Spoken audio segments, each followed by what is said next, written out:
আচ্ছা, সর্বমিত্র চাকমা। এই শেষের দিকে আপনার একটা কনটেন্ট দেখলাম এবং আপনি দেখলাম যে খুব ভালো অভিনয় করেছেন। একজন বৃদ্ধ মোবাইল টান দিয়ে নিয়ে দৌড় দিয়ে চলে যাচ্ছে। তো অভিনয়ে আগ্রহ আছে নাকি বা অভিনয় করতেন নাকি? আ বেসিক্যালি অভিনয়টা খুব বেশি ভালো হয়নি। আর মানে হাসি চাপিয়ে রাখতে পারছিলাম আচ্ছা, না। এখন একটু থামাবো। দর্শক, আপনাদের স্বাগত জানাচ্ছি নিউজ 24 এর ডিজিটাল স্টুডিওতে। রহমানের সাথে অনুষ্ঠানে।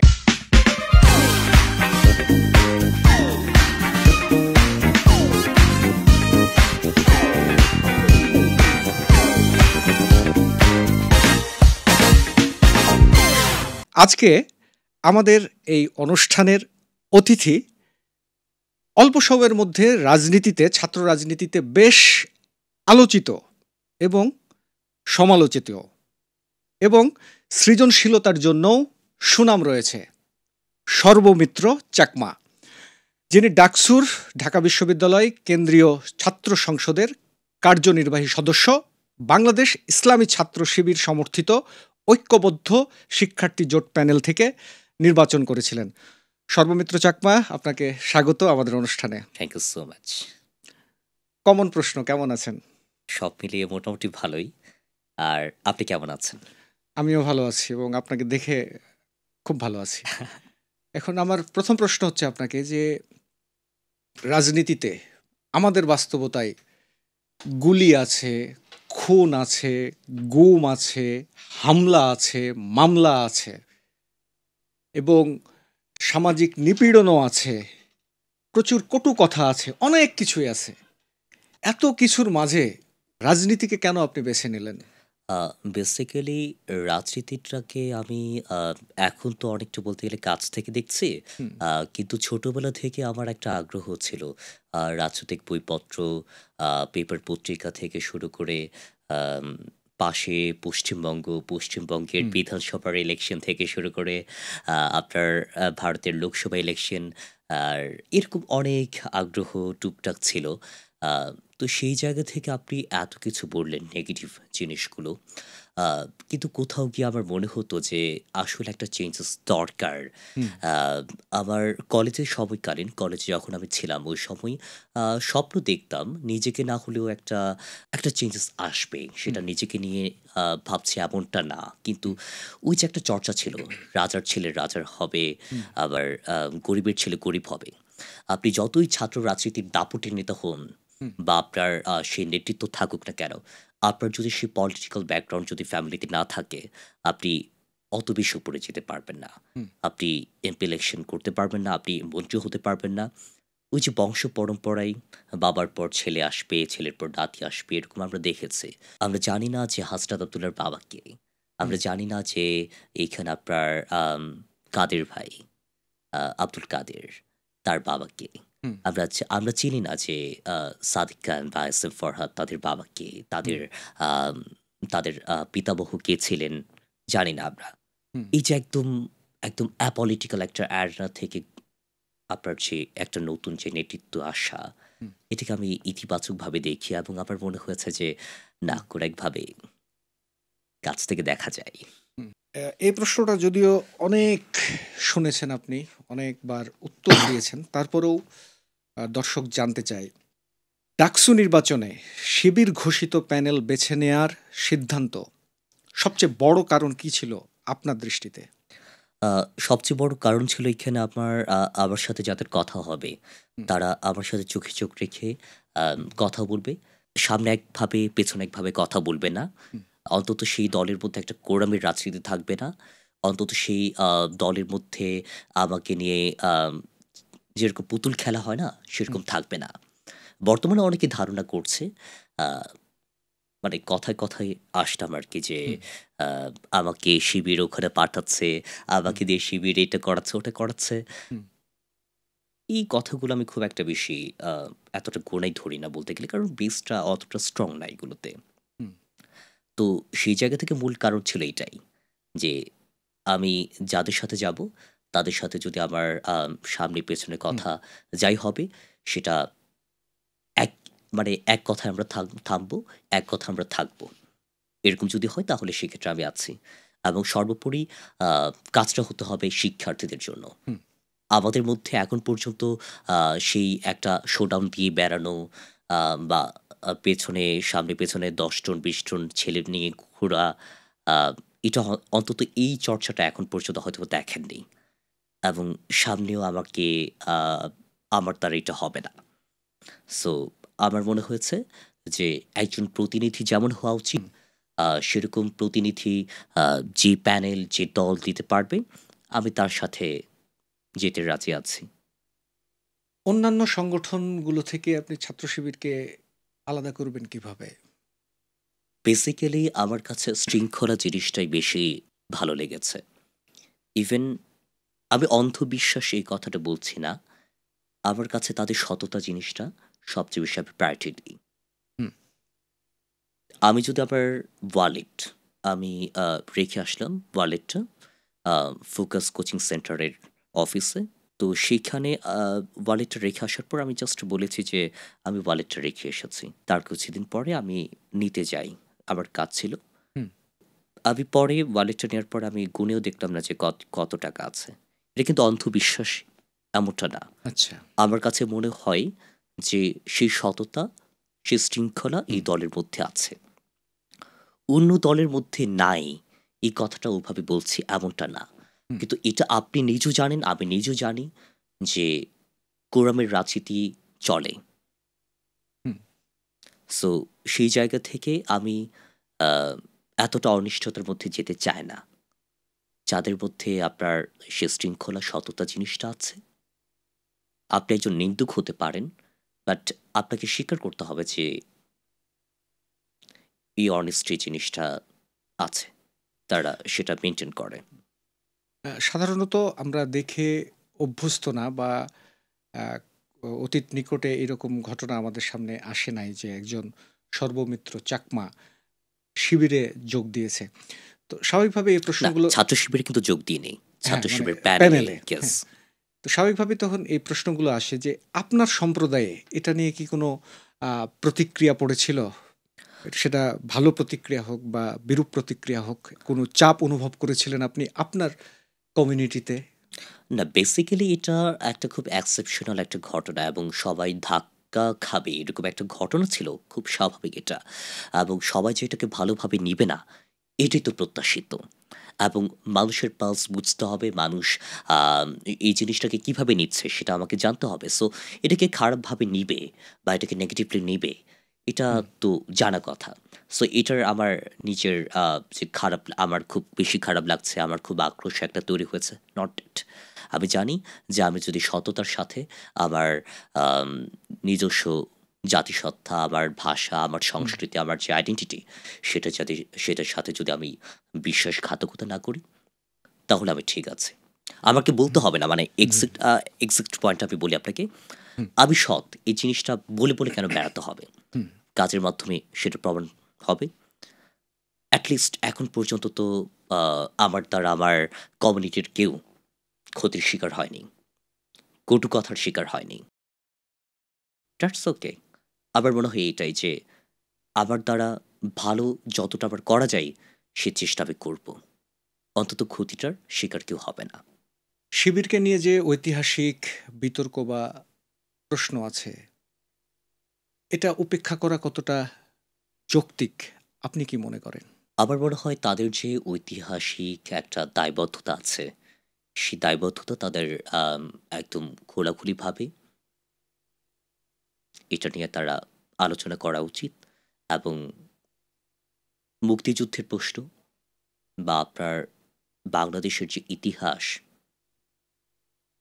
এই বিষয়গুলো নিয়ে আপনার দ্বিমত থাকা হুম। এটা শোভা পায় না। এটা বাংলাদেশের রাজনীতি যারা করবে, বাংলাদেশের অস্তিত্ব, বাংলাদেশের ইতিহাস সকল কিছুকে ধারণ করেই রাজনীতি করতে হবে।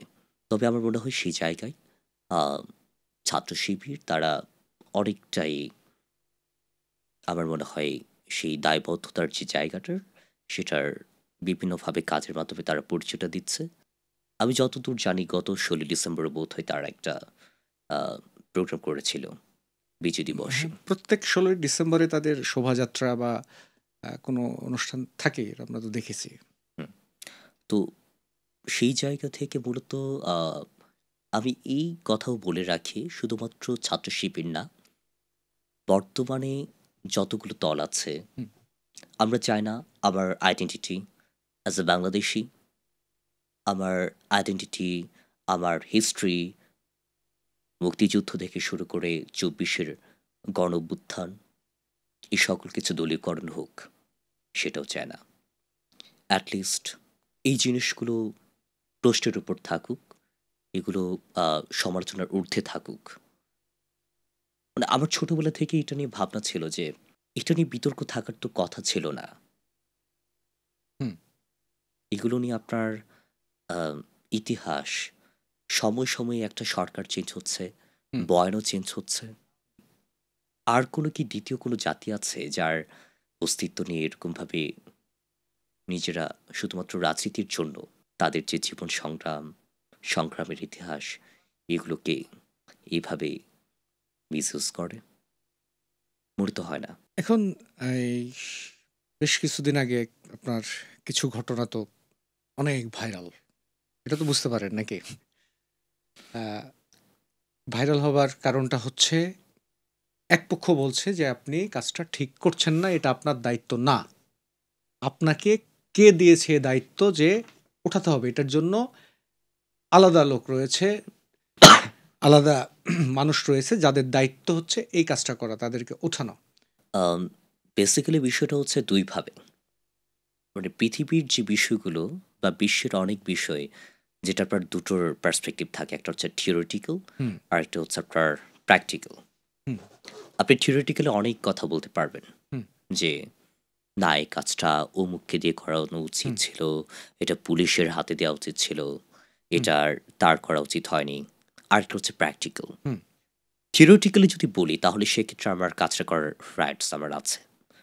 দেখছো, দ্যাটস নট অনলি একটা পলিটিক্যাল অর একটা স্টুডেন্ট হুম, ইউনিয়ন, হুম, এটা একটা প্রতিষ্ঠানের, বিশ্ববিদ্যালয়ের একটা বডির একটা অংশ। হুম, ৭৩-এর যে অধ্যাদেশ, সেটার স্বীকৃত। হুম, আমি যদি পুরো বডিটাকে একটা প্রশাসন ধরি, আমার প্রশাসন যদি আমার মাথা হয়, ডাকসু হচ্ছে আমার ডান হাত বা বাম হাত বা হুম, পায়ের সাথে তুলনা করতে পারেন, বাট হুম, অর্গান, আপনার শরীরেরই অংশ। সো একজন মেম্বার হিসেবে আহ, হুম। আমার পূর্ণাঙ্গ সেই এখতিয়ার আছে। এই পুরো বিতর্ক থেকে আপনার শিক্ষাটা কি? কি শিখলেন আপনি? পুরো বিতর্ক থেকে শেখার যে বিষয়টা, সেটা হচ্ছে চাঁদ এবং তারার একটা কথা বলি।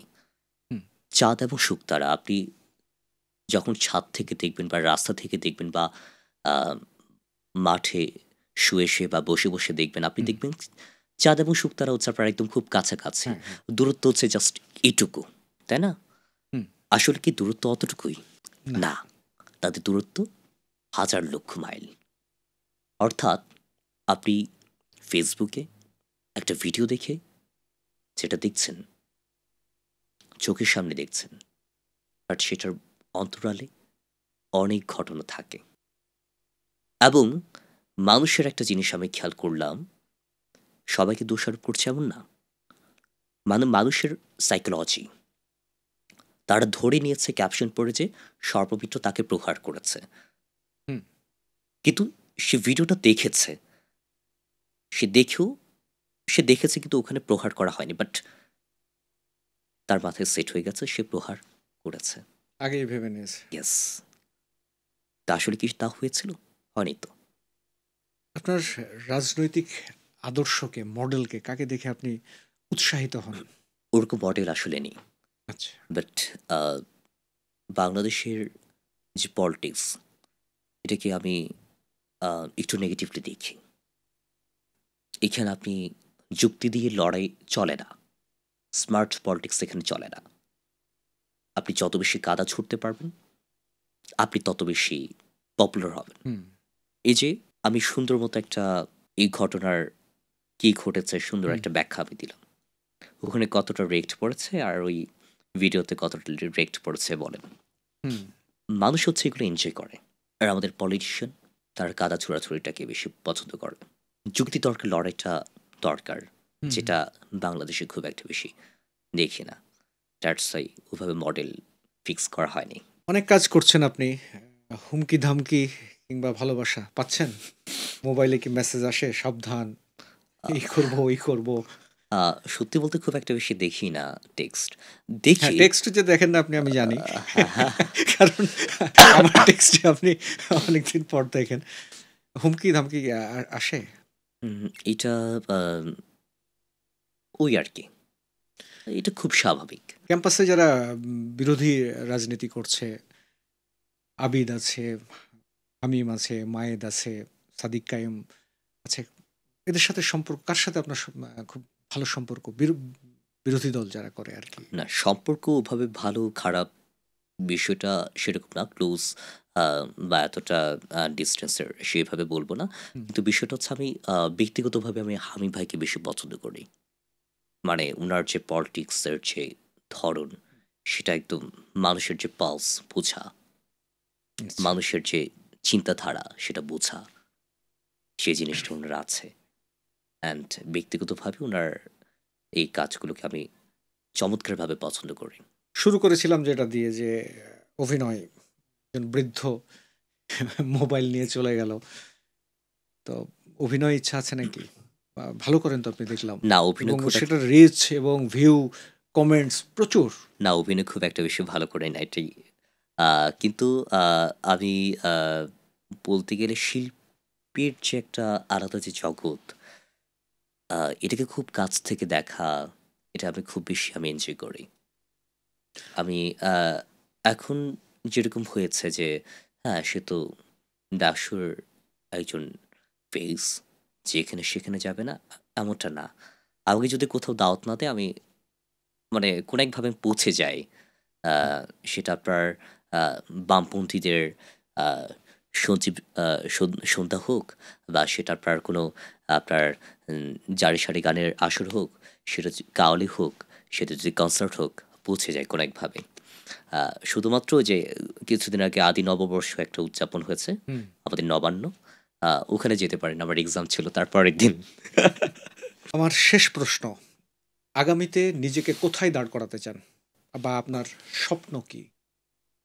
আমার বেসিক্যালি যে বিষয়টা সেটা হচ্ছে আ ফ্লো এর সাথে থাকতে চাই, স্রোতের সাথে। স্রোত যেদিকে নিয়ে যাবে সেদিকেই। আ আলাদা করে কোনো কিছু আমি ভেবে রাখি না। সত্যি বলতে এটাই। আ কোনো কিছু হয়তোবা সীমাবদ্ধতা রাখি। একটা লিমিটেশন রাখি ভাবনার। কিন্তু ওইভাবে স্পেসিফিক কিছু মানে রাখি না। আপনার কোয়েশনের ধারাটা বুঝতে পেরেছি যে ইন ফিউচার পলিটিক্স এর দিকে যাবো কিনা। হুম। বেসিক্যালি পলিটিক্সের দিকে যাওয়ার যে বিষয়টা সেটা আমার জন্য কতটা ভালো হবে, কতটা মন্দ হবে, আ সেটা এখনো বুঝার সক্ষমতা এখনো তৈরি হয়নি। আ আমার খুব একটা বেশি এখন পর্যন্ত আগ্রহ ওভাবে নেই। আ কারণ আমি দিন শেষে না ওইভাবে আসলে পলিটিশিয়ান যেরকম হয়, আ সেরকম হয়ে উঠতে পারি নাই আসলে। অ্যান্ড আমার কাছে ইমোশনটা বেশি আমার আ কাজ করে। যে একটা পলিটিশিয়ানদের যে একটা ইয়ে থাকে না? যে এইরকম হতেই হবে, যে ঠিক আছে দেখছি, দেখব, আ দেখা যাক। আমি এটা চাই না। আমি কাজটা ইনস্ট্যান্ট করতে চাই। আ তো যার কারণে আমার খুব একটা বেশি ওরকম পলিটিশিয়ান হতে পারবো বলে আমার মনে হয় না। তো সেই জায়গা থেকে আ খুব বেশি মানুষের জন্য কাজ করতে গিয়ে নিজেকে অন্তত হারিয়ে ফেলতে চাই না। অ্যান্ড আ দ্যাটস হোয়াই যেকোনো এক সময় আ পালানোর সুযোগ যদি হয়, আ তাহলে হয়তোবা এই জগৎ থেকে পালিয়েও যেতে পারি। সর্বমিত্র চাকমা, আপনার জন্য অনেক শুভকামনা এবং ধন্যবাদ। আমি জানি আপনি এখন খুব ব্যস্ত, তারপরেও আমাদেরকে সময় দিয়েছেন। আপনাকে অনেক, অনেক ধন্যবাদ। থ্যাংক ইউ সো মাচ আপনাকেও। দর্শক, আমরা কথা বলছিলাম সর্বমিত্র চাকমার সঙ্গে, ডাকসুর কার্যনির্বাহী সদস্য। তার রাজনীতির গল্প, তার জীবনের গল্প এবং অল্প কিছু স্বপ্নের গল্প আমরা শুনলাম। দর্শক, আপনারা রহমানির সাথে অনুষ্ঠানেই থাকবেন। আমি কায়সার রহমানি। আগামীতে আবার আসবো, আপনাদের সঙ্গে দেখা হবে। ভালো থাকবেন।